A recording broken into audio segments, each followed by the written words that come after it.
so starving. We're so starving. That's what we call it.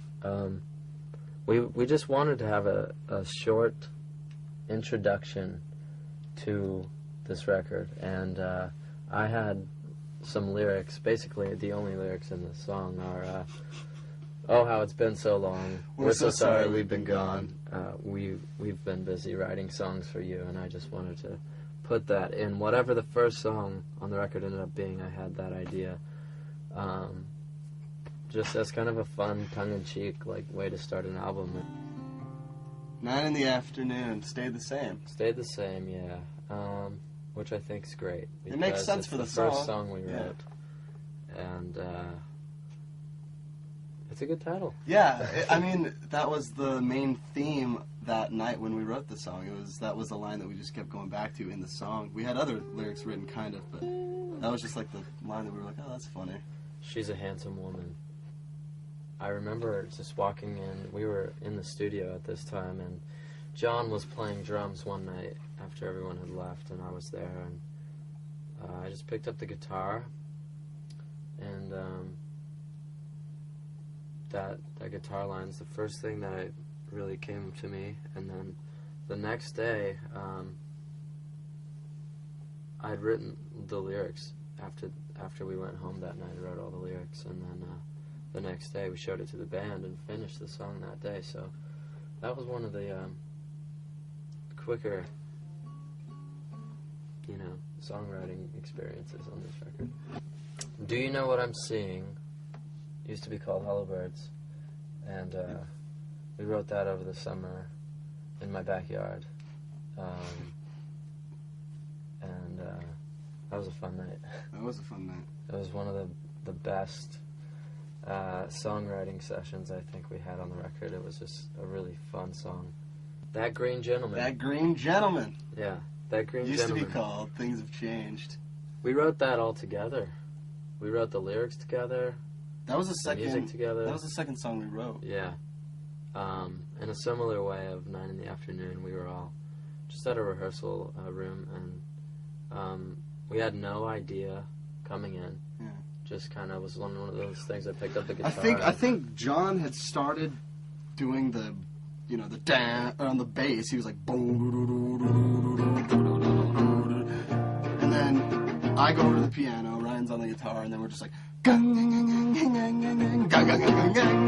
just kind of rocking out on just those two chords, just because it felt good to play those two chords. Spen's just on the drums, just it was just fun to play loud with those two chords, and that was the basis of that song. I have friends in holy spaces, and which doesn't really, I mean, I guess the significance behind it is that the song is about certain characters, I guess, real or fictional, in my experience that I've known, that can have certain tendencies to act certain ways and show a certain side of themselves that not people usually don't want to see. Northern Downpour, surprise, is Northern Downpour, and for me, I remember John sending me the idea for that song, and he never thought it was very good, and I always loved it. It's kind of a John Walker tune that we all kind of loved. We were like, oh yes. The melody is John's, and I wrote the lyrics to it, but he wrote even the chorus melody, sugarcane part. So yeah, John wrote some really great melodies on that, and I just wanted it to be as simple as possible as far as the arrangement, because I think that the melody and the lyric are just the focal point of that song. And it's got some of my favorite lines in it, like the world's a broken bone, melt your headache, call it home. Some of the stuff that I thought actually had something important to say on, and yeah, I don't know, that's one of our most grown-up songs, I guess. Middle of Summer is now called When the Day Met the Night. Yes. Yeah. I like that song. I was worried about it for a while. So was I. I liked it when we wrote it.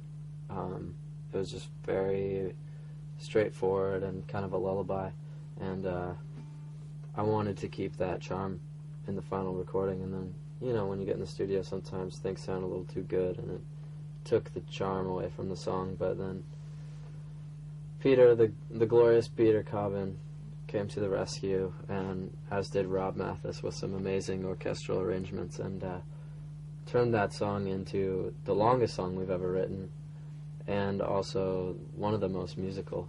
What is it now called? Pas de Cheval. That's right. Pas de Cheval is now, or used to be called Sing It For Them, tentative title. And it means... It's the... It's the French. gallop. Yes. Step of the horse. Yeah. It's a ballerina thing. And it just kind of sounds like that, the beat. And that one's just a fun song for us to play. I think we don't ever really let ourselves do a typical rock and roll song, and we just decided to do one and go for it.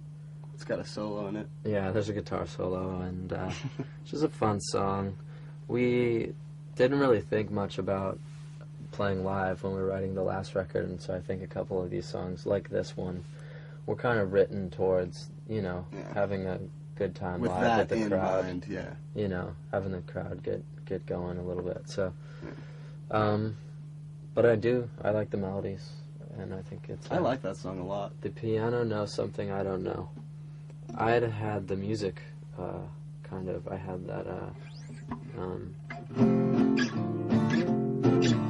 that thing, the melody, and then Spencer just grabbed a pad of lyrics that I had on the table and made the melody up. Spence wrote the melody for that song, that's right. He came up with some of the lyrics on the,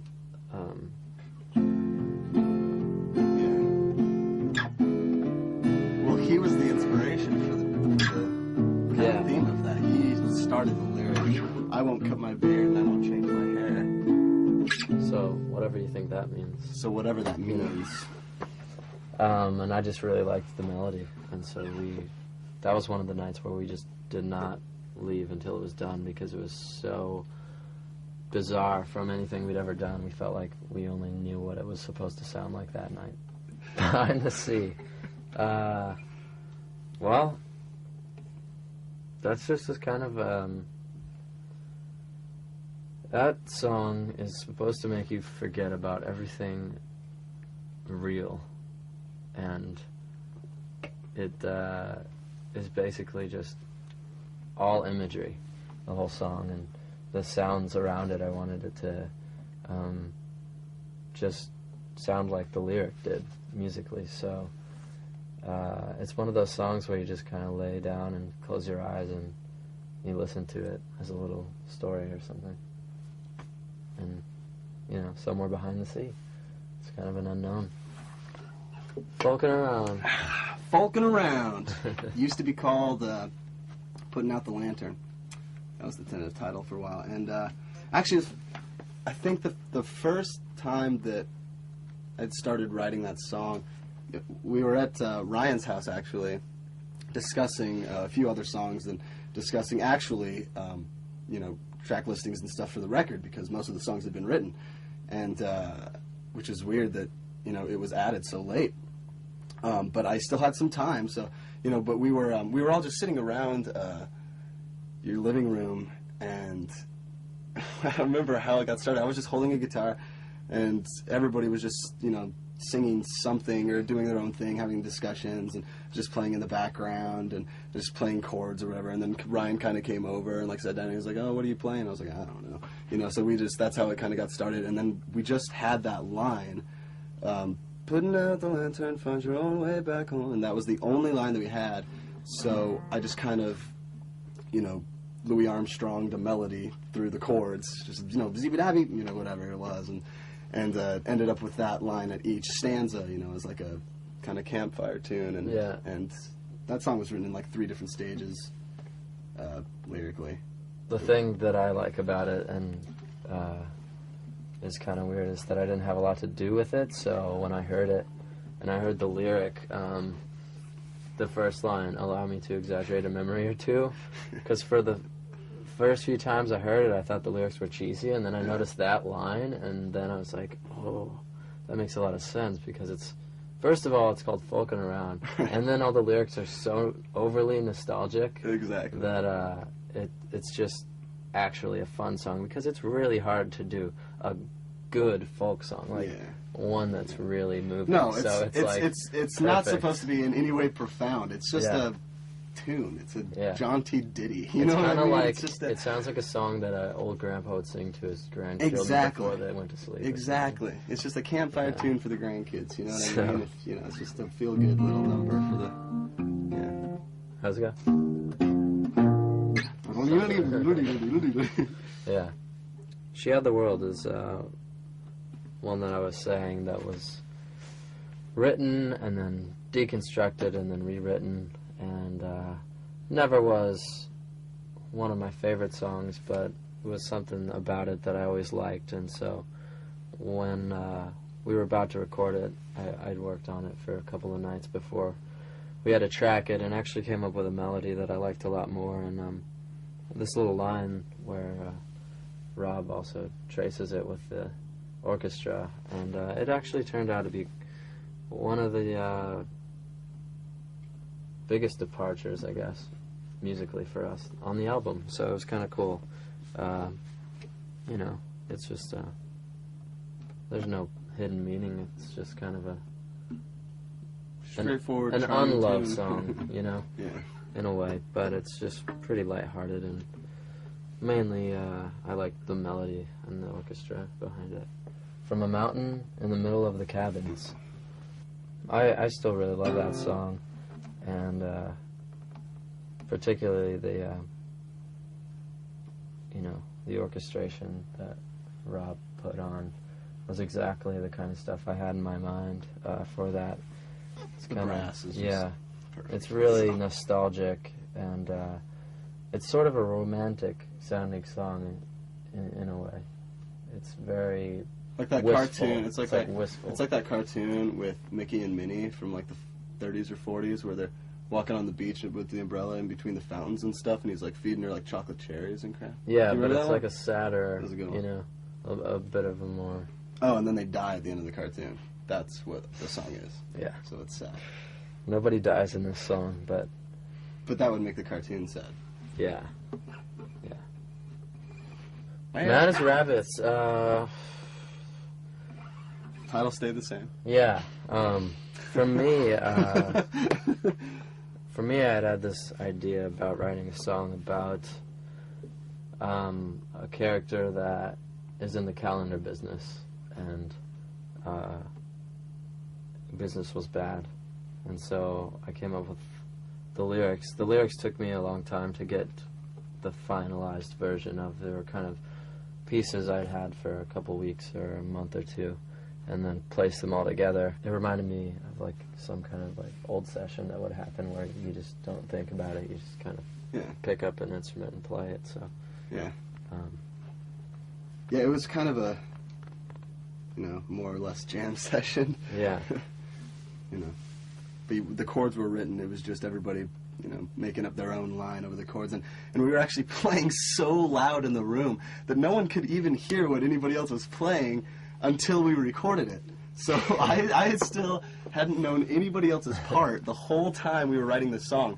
I only knew the chord changes from watching Ryan and John play and moving their fingers, and I was like, okay, so they must be playing this chord or something. That's the only way I knew what we were doing. And that's kind of how everybody knew what we were doing, I think, because it was so loud. And then once it was recorded, we were just like, wow, you. And then we started noticing everybody else's part, and we're like, oh, good job, man. And that was, you know, so just, for some reason, it just kind of all fell together, and that was cool. That was fun. That was a cool writing process, yeah. And it was also the last song we wrote for the album, and it's kind of got the biggest refrain. It does. And kind of a good overall feeling.